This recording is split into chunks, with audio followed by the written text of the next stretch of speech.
गुरुदेव और माँ गायत्री के चरण में कोटि कोटि नमन करते हुए, गुरुदेव को साक्षी मानते हुए आज हम जानेंगे पागल बाबा की कहानी, जिनको सारी दुनिया पागल कह के पुकारती थी, लेकिन उनकी सच्चाई क्या थी ये हम जानते हैं। बाबा जी की आंखें पुरी के मंदिर को देखकर थकती नहीं थीं। उनकी आंखों से अश्रुधारा अनवरत बह रही थी। अनायास ही उनकी आंखें मंदिर को देखकर सजल हो उठी। भगवान जगन्नाथ की भावना से उद्वेलित उनका हृदय तड़प उठता था और यही तड़पन आंखों के माध्यम से अश्रु बनकर उमड़ती थी। मंदिर के अंदर गर्भगृह में भगवान जगन्नाथ, बलभद्र और सुभद्रा की मूर्ति को देखकर वे वहीं बच्चों के समान बिलख उठते थे। अनायास ही वहाँ लौटने लगते थे। उन्हें अपना होश ही नहीं रहता था। जो भक्ति में डूब जाते हैं, भला उनको अपनी कब परवाह रहती है।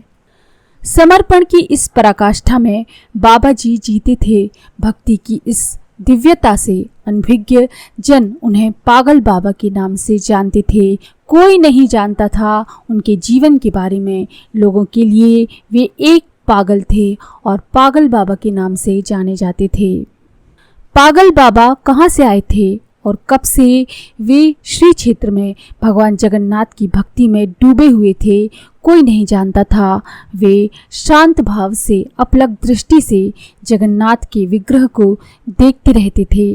भक्ति की अशेष सीमा जब तटबंध तोड़कर उफन पड़ती है तो उनके कंठ से भगवान की स्तुति निकल पड़ती थी और वे कीर्तन करने लगते थे। बालकवत वे वहीं लौटने लगते थे। भक्ति का ये उफान सामान्य मानवीय व्यवहार की मर्यादा की परिधि में नहीं आ पाता है और इसीलिए सामान्य जन उन्हें पागल करार दे देते थे। परंतु पागल बाबा के हृदय में भगवान रचे बसे थे। संसार कहाँ से प्रवेश कर पाता। पागल बाबा नितांत अकेले एवं मौन रहते थे। किसी ने उन्हें ना तो भोजन ग्रहण करते देखा और न कहीं एक जगह रहते देखा था। पागल बाबा एक रहस्य थे, जिस रहस्य को केवल उनके परम आराध्य भगवान जगन्नाथ ही जानते थे।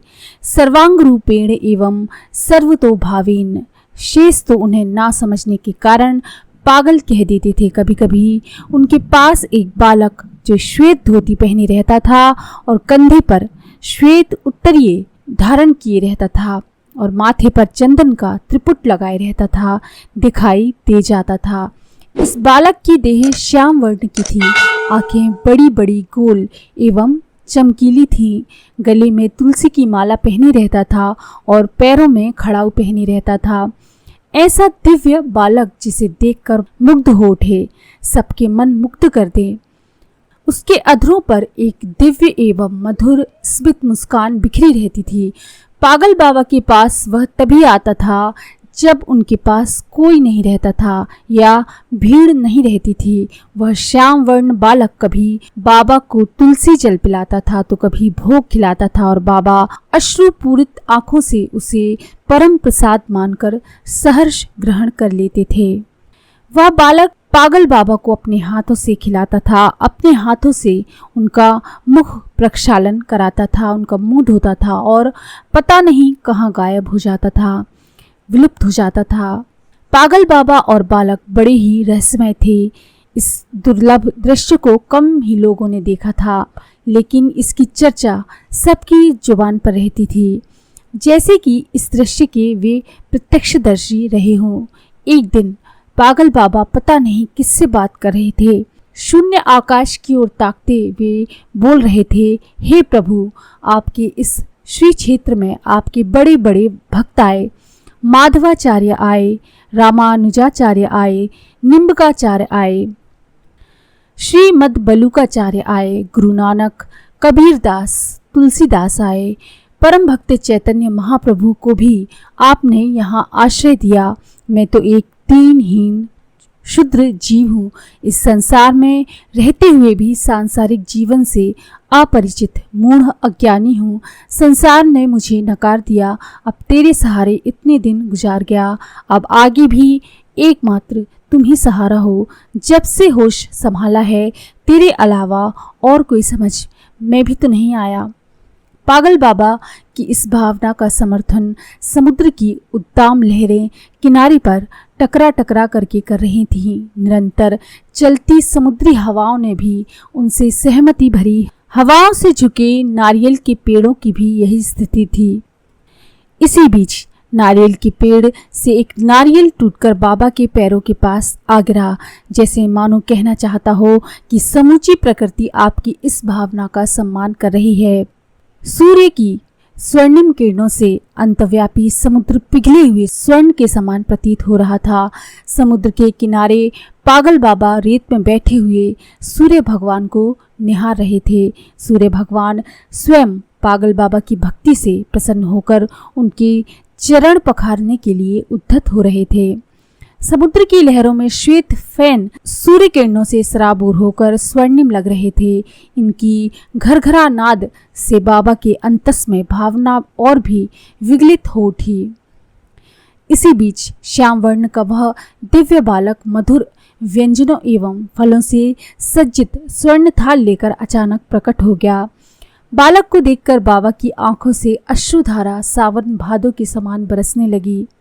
बालक के अधरों पर सदा की भांति एक स्मित मुस्कान बिखरी हुई थी। बालक का मुखमंडल जादुई सम्मोहन लिए हुए था और देह से अष्टगंध सुवासित हो रही थी।